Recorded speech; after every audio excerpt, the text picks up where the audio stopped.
Assalamualaikum warahmatullahi wabarakatuh. Anda sedang menyaksikan Ekonomika Outlook 2022 dengan tema penghapusan pajak kendaraan bermotor yang akan digantikan dengan penambahan biaya BBM bersama saya, Retma Ika Suryani. Acara ini diselenggarakan oleh LPM Ekonomika Universitas Islam Indonesia. Penghapusan pajak kendaraan bermotor yang akan digantikan dengan penambahan biaya BBM ini dilakukan agar masyarakat tidak dikenakan pungutan ganda. Yayasan Lembaga Konsumen Indonesia atau YKLI juga mengatakan bahwasanya kebijakan ini akan cukup efektif untuk skema pajak di Indonesia. Untuk itu kita sudah kedatangan narasumber yaitu Bapak Anis Al-Rosidi. Selamat datang Bapak. Selamat datang, Assalamualaikum. Waalaikumsalam. Nah, menurut Bapak, apakah kebijakan ini akan berpengaruh kepada pendapatan daerah? Mengingat bahwasanya Pertamina itu miliknya BUMN, sedangkan pajak kendaraan dipungut oleh pemerintah provinsi. Baik, terima kasih Mbak atas pertanyaannya. Jadi kalau dilihat dari pertanyaannya, apakah akan berdampak terhadap pendapatan daerah, ya otomatis ya, karena memang pendapatan asli daerah itu kan salah satu sumbernya berasal dari pungutan dalam bentuk pajak dan retribusi daerah. Dan pajak kendaraan bermotor ini yang perlu dipahami ya adalah pajak yang dipungut oleh pemerintah provinsi, tetapi selain hasilnya diperuntukkan untuk pemerintah provinsi sendiri, tapi juga dibagi hasilkan ke kabupaten kota. Dan ini berarti bahwa kalau misalkan pajak kendaraan bermotor dihapuskan, otomatis sebagian pendapatan ini hilang. Dan kontribusi pajak kendaraan bermotor terhadap PAD itu di beberapa provinsi itu cukup besar, bisa sampai 10% sampai 15%, dan itu nilai yang cukup tinggi dibanding jika kalau itu hilang ya otomatis akan berdampak tidak hanya untuk provinsi, tapi juga berdampak ke kabupaten kota, ya, di mana kabupaten kota yang menerima bagi hasil dari pajak provinsi itu juga akan tiba-tiba kehilangan salah satu sumber pendapatannya yang cukup besar. Nah, oleh karena itu, ini kalau tidak salah wacana dari YLKI ini ingin supaya pajak kendaraan bermotor ini diganti dengan mekanisme dana preservasi jalan yang sebetulnya itu sudah diatur di Undang-Undang 22 tahun 2009, lalu lintas angkutan jalan yang seharusnya sudah ada sejak tahun 2010 ya. Tetapi kalau kita lihat sampai sekarang mekanismenya memang belum terlalu efektif. Nah, kalau misalkan PKB ini ingin dihapus ya, maka dan dana preservasi jalan ini kan dikelola sebetulnya bukan oleh Pertamina, tapi oleh satu badan tersendiri ya, oleh satuan yang berada di bawah menteri yang mengurusi urusan jalan, di mana kalau di Indonesia saat ini ada Kementerian PU dan Perumahan Rakyat. Nah, bagaimana dana preservasi jalan itu ya tetap bisa dibagi hasilkan kepada pemerintah daerah. Ya, karena kita mengenal ada mekanisme bagi hasil ya. Salah satu sumber pendapatan daerah itu salah satunya melalui dana bagi hasil. Nah, itu yang juga perlu diatur. Jadi jangan sampai daerah yang salah satu sumber pendapatannya yang memang cukup besar adalah pajak kendaraan bermotor, itu tiba-tiba harus kehilangan sumber pendapatan dan mereka tidak bisa mencari sumber pendapatan yang lain. Karena yang kita perlu pahami juga, sumber pendapatan yang bisa dipungut oleh daerah dari pajak daerah itu sudah dibatasi oleh undang-undang. Di mana sekarang di Undang-Undang Hubungan Keuangan Pusat dan Daerah itu baru disahkan tahun 2022 awal, itu dibatasi betul ya bahwa provinsi hanya boleh memungut pajak ini ya. Kemudian kabupaten kota hanya boleh memungut pajak ini, tidak boleh menambah dari list yang sudah ada. Kalau salah satu sumber itu dihapus, otomatis sumbernya hilang. Dan artinya dia kehilangan salah satu sumber pendapatan yang selama ini sudah menjadi salah satu sumber pendapatan yang ajak dan tetap, yang biasanya mereka masuk dapat uang gitu ya, tiba-tiba hilang ya. Nah, otomatis mekanismenya harus diatur bagaimana dana preservasi jalan itu dinikmati oleh provinsi juga ya, oleh kabupaten kota juga. Walaupun memang dasar pemikiran YLKI ini juga ada betulnya juga bahwa pajak yang ada di Indonesia itu memang berlapis-lapis. Untuk satu produk BBM saja itu dikenakan 3 pajak. Pajak pertambahan nilai, kemudian pajak kendaraan bahan bakar ya, kendaraan bermotor, dan satu lagi tidak langsung dikenakan di bahan bakar, di pajak kendaraan bermotor dipungut ya pada saat orang itu setiap tahun ya, tidak pada saat membeli BBM. Tapi pada saat membeli BBM sendiri itu sudah ada 2 pajak yang dikenakan, yaitu PPN dan pajak bahan bakar kendaraan bermotor. Dan ini menimbulkan double tax di dalam satu objek ya, yang ya tentu sebetulnya membebani masyarakat ya, karena kan masyarakat dibebani 2 objek yang sama pada satu barang yang biasanya tidak terjadi ya di Indonesia. Tapi ini terjadi, untuk konsumsi barang yang sama dikenakan 2 pajak yang berbeda. Satu dipungut pusat, satu dipungut oleh daerah. Ya tentu berdampak, Mbak. Tentu akan berdampak, tapi perlu dipikirkan bagaimana mekanisme dana preservasi jalan itu bisa mengucur juga ke daerah, supaya daerah yang selama ini punya sumber pendapatan yang cukup besar dari pajak kendaraan bermotor juga bisa mendapatkan sumber pendapatan dari dana bagi hasil. Mungkin itu dari saya. Oke, baik Bapak. Kita akan beralih ke sisi pemerintahan. Kita tahu bahwasanya sekarang ini pemerintah kesusahan dalam menaikkan harga BBM di tengah tingkat konsumsi BBM yang terlalu tinggi di Indonesia. Nah, ini kita sudah kedatangan narasumber, yaitu Bapak Johan Arifin. Beliau merupakan Dekan Fakultas Bisnis dan Ekonomika Universitas Islam Indonesia. Selamat datang Bapak. Ya. Nah, menurut Bapak, akankah kebijakan ini dapat diterapkan di seluruh elemen masyarakat di Indonesia? Dan jika iya, bagaimana atau sejauh mana tingkat keberhasilan dari kebijakan ini, Bapak? Baik, terima kasih atas pertanyaannya. Sebelumnya saya konfirmasi kebijakan yang tadi ya, yang tentang pajak tadi ya. Iya, betul. Ya, saya kira kalau dilihat dari sisi akuntabilitas publik itu kok agak susah ya. Kenapa?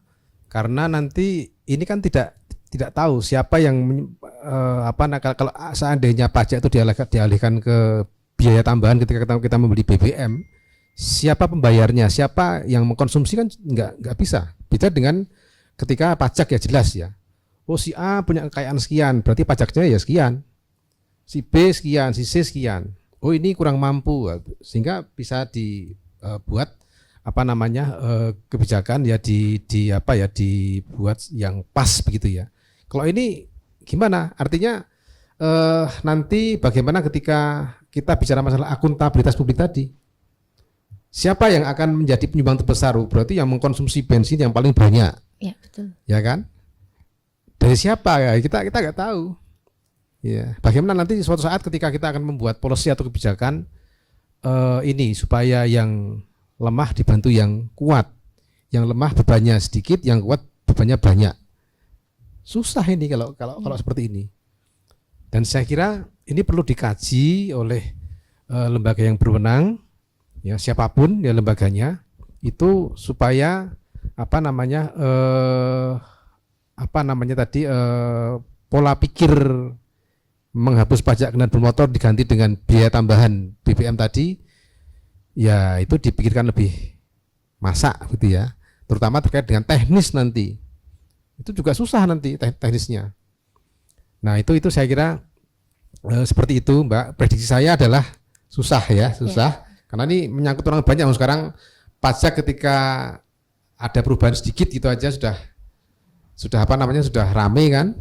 Apalagi pajak merupakan sektor dominan yang di negara kita masih sangat dibutuhkan keberadaannya ya. Apalagi untuk pemerintah daerah yang tidak punya SDA, ya kan? Itu pajak retribusi itu andalannya. Yang punya SDA tidak ada masalah, ya kan?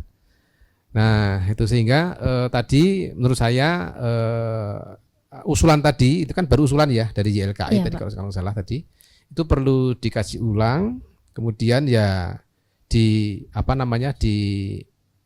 pikirkan kembali supaya baik secara teknis, secara politis dan lain-lain itu aman, dan saya kira itu susah menurut saya. Baik, Pak. Sekian, terima kasih. Nampaknya cukup krusial ya Pak kalau masalah BBM di Indonesia ini. Kita akan beralih ke sisi ekonomi. Di sini sudah ada Ibu Listia Endang Artiani. Beliau merupakan dosen ilmu ekonomi Fakultas Bisnis dan Ekonomika Universitas Islam Indonesia. Selamat datang Ibu. Nah, kita semua tahu nih Bu bahwasanya pengguna kendaraan bermotor di Indonesia ini cukup banyak, dari golongan bawah, menengah, dan atas. Hampir semua golongan masyarakat ini kan menggunakan kendaraan bermotor Ibu. Nah, jika nantinya kebijakan ini diberlakukan, sejauh mana kebijakan ini akan berdampak kepada masyarakat Bu? Terutama yang ekonominya itu menengah ke bawah. Oke, baik. Terima kasih Mbak atas pertanyaannya. Jadi sebuah kebijakan itu pasti tidak bisa menyelesaikan semua permasalahan dan tidak bisa memberikan kepuasan bagi semua pihak. Tetapi kebijakan itu harus diambil untuk sebagian besar masyarakat supaya dia mendapatkan kemanfaatan. Nah, untuk pajak bahan bakar kendaraan bermotor yang kemudian itu merupakan pengalihan, pajak kendaraan bermotor dihapuskan tapi kemudian dialihkan gitu ya, dialihkan. Nah, sekarang problemnya itu kan pasti akan berpengaruh pada harga kan, berpengaruh pada harga. Nah, selama ini ada dua sisi nih. BBM ini permasalahannya yang pertama itu adalah subsidi. Secara makro, subsidi yang dikenakan pada harga itu pasti sulit untuk dimonitor. Itu satu sisi. Kemudian sisi yang lain, ketika ini usulan ini kemudian nanti diadopsi dan kemudian menjadi sebuah kebijakan yang akan dilaksanakan di Indonesia, maka ini nanti juga akan memberikan dampak yang tentu saja nanti di daya beli, karena yang membeli basisnya kalau pajak bahan bakar untuk kendaraan bermotor itu kan pengguna. Jadi misalkan tidak melihat apakah itu masyarakat yang pendapatannya rendah, menengah atau tinggi, tapi siapapun yang kemudian membeli itu akan dikenakan pajak lebih tinggi. Nah, pada dasarnya kalau dari sisi yang lain ya, dari sisi hulu migas misalkan, sebenarnya kalau harga dasar itu ada di tingkat wholesale gitu. Jadi kalau misalkan seperti pajak itu memang salah satu bagian saja. Tapi itu kemudian memberikan dampak pada pricing-nya. Nah, padahal BBM itu isu saja itu sudah jadi shock gitu ya di masyarakat. Yang lainnya sudah ikut naik gitu. Nah, ini nanti pasti akan berpengaruh pada bisa menyentuh pada kenaikan harga komoditas yang lain. Itu bisa dipastikan. Kurang lebih begitu, Mbak. Baik Ibu, kita akan beralih lagi ke Bapak Johan. Salah satu tujuan adanya kebijakan ini untuk mengurangi polusi udara di Indonesia. Sedangkan kita semua tahu bahwasanya polusi udara itu tidak hanya disebabkan oleh kendaraan bermotor saja, namun juga mesin-mesin pabrik dan lain-lainnya. Nah, jika nanti kebijakan ini diberlakukan, ini apakah polusi udara di Indonesia ini bisa berkurang gitu Pak? Baik, terima kasih Mbak pertanyaannya. Jadi terkait dengan polusi udara itu sesuatu yang kalau di akuntansi intangible. Iya, betul Pak. Ya kan, susah diukur dari mana, asalnya berapa, susah ya. Jadi perlu dilakukan dengan metode pengukuran yang pas gitu, tapi susah ya, karena intangible tadi. Nah, kemudian ketika ini diberlakukan, apa hubungannya? Saya tanya, apa hubungannya? Enggak ada ya. Artinya ya orang tetap menggunakan motor itu ya untuk motor atau mobil atau kendaraan itu untuk memenuhi kebutuhan sehari-hari ya. Dia nanti bahan BBM-nya mahal sekalipun ya mungkin tetap akan dipakai ya. Karena di negara kita itu BBM itu dipegang oleh satu sumber yang sama, dari Sabang sampai Merauke itu sama, harganya sama ya. Beda dengan di negara lain yang dibiarkan begitu sehingga mereka pasar berbicara gitu. Di Australia misalnya itu tiap hari itu beda-beda harganya. Kita beli di pom bensin A, pom bensin B itu beda, tapi laku semua. Nah gitu. Nah, di tempat kita kan tidak. Ketika ini dinaikkan ya semua akan sama semua kan, jebret dari Sabang sampai Merauke ya naik semua kemudian. Tapi ya semua akan tetap memakai karena itu merupakan kebutuhan mungkin bisa saya katakan primer ya. Saat ini ya BBM itu kita mau kemana-mana kebanyakan orang naik mobil sendiri ya, padahal angkutan umum sudah banyak, tapi kalau kita lihat kalau di Jogja itu macet misalnya itu kan platnya plat dari luar Jogja kan kebanyakan. Artinya apa? Artinya ya tetap kebutuhan mereka ya, sehingga kalau terkait dengan tadi polusi tadi saya kira kok belum tentu ya, belum tentu karena ini nanti di pajak itu naik kemudian akan berkurang polusinya, itu saya kira saya tidak yakin. Oke. Ya gitu. Jadi apakah seperti itu ya, kecuali kemarin ya ketika pandemi kemarin kan ada yang melihat wah sama sekali sangat berkurang ya, signifikan berkurangnya karena pandemi ya kan.